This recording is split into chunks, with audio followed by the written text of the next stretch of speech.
Welcome to our new program, 401k Real Chat. This is Fred Barstein, contributing editor for wealthmanagement.com's RPA Edge and CEO at Trow, TPSU, and 401k TV. I invite the most interesting, innovative, and impactful retirement and wealth management professionals that I know, asking them to provide open, honest, and candid answers to three important and at times difficult questions. So let's get real. Today, we have the privilege of talking with Wayne Parr, who is the CEO of John Hancock's Retirement Services Division in the US, which is a top record keeper. And he has previously held leadership roles at Vanguard, T. Rowe Price, and American Century. So welcome, Wayne. Thank you, Fred. Good to see you again. Good to see you. Thanks for your time today. And so, Wayne, one of the things that really intrigued me when you came to John Hancock, you came from a consumer investing background, which I think is really unique on that. And obviously, John Hancock has got a well-established institutional retirement. So you're now a year plus into the DC institutional market. I'm always curious when people come from outside what their insights are. And how do you see the pivot? Because the industry, whether it's advisors or record keepers, are moving towards, participants and participant services. How do you see that evolving over the next, couple, 2-3 years? Yeah, and I can't believe it's been a year already. It's been an eventful one. And to your point, coming from more of a consumer background, although I had some retirement rotations, a lot of learning, right? So first listening to all our constituents, our clients, sponsors, advisors, TPAs, and even our internal team members, and actually even our even our record keeping peers, right? My counterparts. That's been great, and I think it's great to see that we all have a common purpose. But listening to everyone first few months, that really helped me clarify and reinforce our purpose, which is, I think, like others, but helping participants save and invest for their retirement. This is something we've been doing for a long time, even before I got here, obviously. And I even recorded a video on the importance of this purpose for our business and for me personally on our video series we call Better. But so whether it's like strategic communication consultations with sponsors or education that we provide for advisors, and we do have personalized service that we provide with participants that need help, rolling out a lot of new things. So we expect to continue to do that, right? Focus on participants, and what you've seen, and I'm sure others as well, is continuing to use data. You can't have a meeting without talking about AI anymore, but using data and whatever the latest technology is, and at the end of the day, whether you're in consumer and even in our retirement space, for participants, it's how do we provide that personalized experience as much as possible, right? Whether it's age, gender, language, type of employer, so many other factors. And I think we have so many more new tools that we can do that. One change I did make coming in, we did create a new role to help oversee all the activities that we have for our participants to be dedicated to participant outcomes. So at the end of the day, it's about what outcomes are we helping plan sponsors, clients, participants, advisors to drive. So we intend to aggregate those efforts to focus and be dedicated to not just do the activity, but also see that we're actually driving outcomes for these participants. So I'm excited about what that's going to entail this year and going forward. So Hancock's got a long history. Manulife is, for those of you who don't know, is the parent, but Manulife's been in this market for since as long as I can remember, the mid '90s. On this, what are the core competencies that Hancock has? Because you're not the same. You don't have that sort of consumer brand that or services that a Fidelity or a Vanguard or a Schwab has. Very few, many do. what are some of the core competencies that Hancock has that can help not just their plan sponsors and the participants, but also, the advisors who I know are very important to you as partners in this in your endeavors? Yeah, so you hit it right on the head. I mean, our approach, and we reinforced it this year. Our top strategic pillar that we have as a business is to be known and to show up as a partner of choice.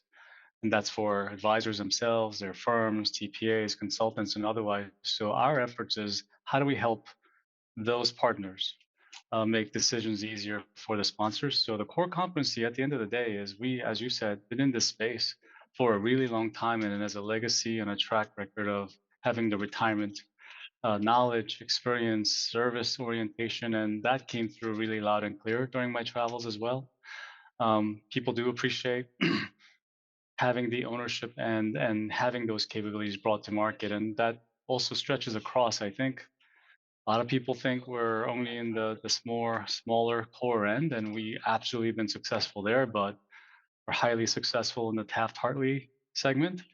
We also have a thriving business in the mid, large, and even larger segment. So it's a full retirement services business that we bring to the marketplace to partner with advisors and TPAs to make sure that we can bring that fulsome solution and solely dedicated to retirement. And to your point, not to compete with our partners either. Yeah, and for those of you who don't know, Hancock did must be 7 8 years ago acquire the New York Life retirement record keeping business, which had focused on that mid and larger market as well as Taft Hartley. But Yep. but Wayne, if I could sort of drill down and say, okay, so specifically, what do you think, given your consumer background, that participants in DC plans, how do we get them more engaged in that convergence of wealth and retirement?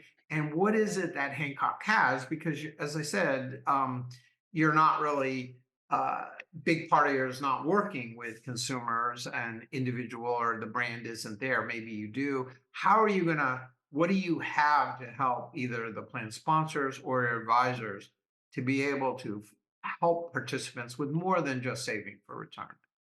Yeah, for sure. I think you're right. We don't have necessarily like the retail direct brand that maybe others do. And I think that's a benefit for us, right? Because our effort and focus is on the in plan participant experience and as a transition. Right. Certainly, saving and investing for retirement is easier, right? Like, I think the accumulation stages, to your point, Yeah. we've done, I think, as a collective industry, a pretty good job of that. More to do, of course. So when you think about the later years, the income, I think Hancock as a company, not just John Hancock Retirement, if you think a little bit broader, we have all the ingredients, right? Our sister organization, John Hancock, with the insurance capabilities, Okay.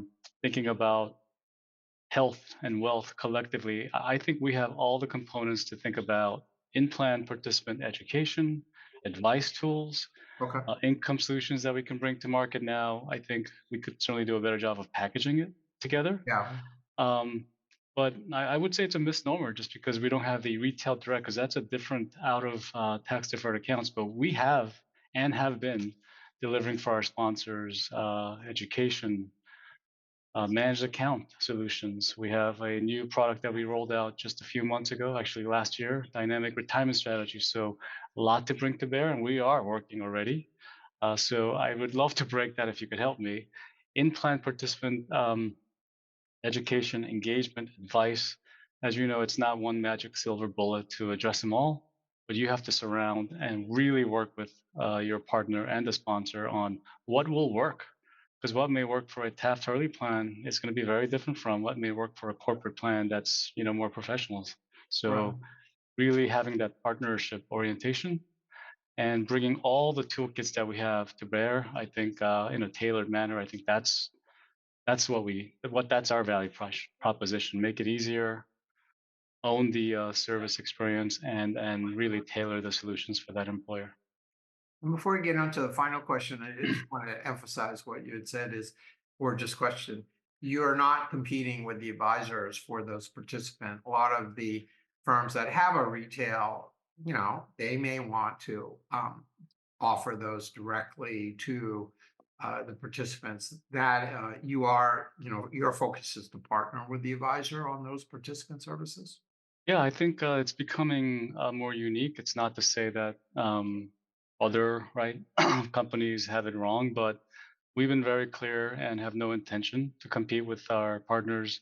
And that's why our strategic pillar to lead is to be how do we get to be known as partner of choice? And we have a really good presence there. Yeah, And when you talk about income solutions, where we start with is income gets complex, right? So the best, another place where there hasn't been a magic silver bullet. What we've said is, again, depending on your personal situation, if you have an advisor that's awesome, leverage that person because they can really provide a personalized income right. stream for you. We should figure out what we can do for those that may not be covered with a financial advisor, but double down on we want to be partners and not Right. competitors with our financial advisor community.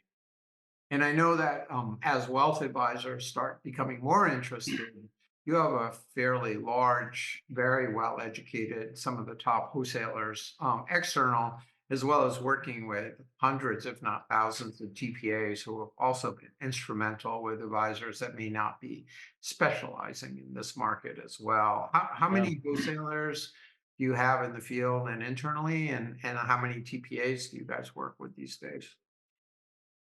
That's a big number when you talk about TPAs for sure. I think we work with all the top, and I don't have the number top of my head. I can follow up with you that, but we have a few hundred depending on the segment. We work external wholesalers and certainly our internal team supporting all of our segments. But Sure. you nailed it on the head, right? Like the convergence that I know you talk about a lot on your platforms. I think we're really well positioned to help advisors and their firms if you're coming from the wealth side, because if you're a wealth advisor, you see the opportunity. I think the Right. latest quote was almost 300,000 new plans by 2030, right? It's an attention getter. So, what an opportunity, and you shouldn't miss out on that. And partnering with a firm like John Hancock Retirement, where again, we have the track record, we've been working with advisors for a long time. Maybe one good example is our signature fiduciary connect, the product design with the small business in mind, because most of the 290,000 is going to be startups, right? Smaller. I think pre-packaging a single employer plan that right reduces and minimizes like the administrative tasks and fiduciary duties that a wealth advisor may not want to take Right. on 100%. And with a simple, easy to understand cost, I think simplifying and pre-packaging those solutions and working with the advisor's home office, I think is a great way to add value for us and a great way for the wealth advisors to expand into the retirement space. And for the flip side, for the retirement advisors who's been doing this and the specialist that's been doing it for a while and to expand into wealth, again, to what we just talked about, knowing that we won't compete with them for the wealth side Yeah. and could potentially partner on creative ways to make sure that we can help them expand their business, I think is something that all FAs and broker dealers and other firms should know. So final question, and I have to ask this. We've got this convergence, the consolidation of record keepers. Empower made big splashes with buying Mass Mutual and Prudential, and um, Standard bought, the Securian business, and then just recently, a census acquired Mutual of Omaha, or they announced they're going to be acquiring Mutual of Omaha's business. Um, so I don't think anybody is saying it's the end of consolidation. There are 42 record keepers, national record keepers, that are out there, and only a handful have scale, and some are uniquely positioned, like the payroll companies and maybe even the banks. Some of the banks, a few.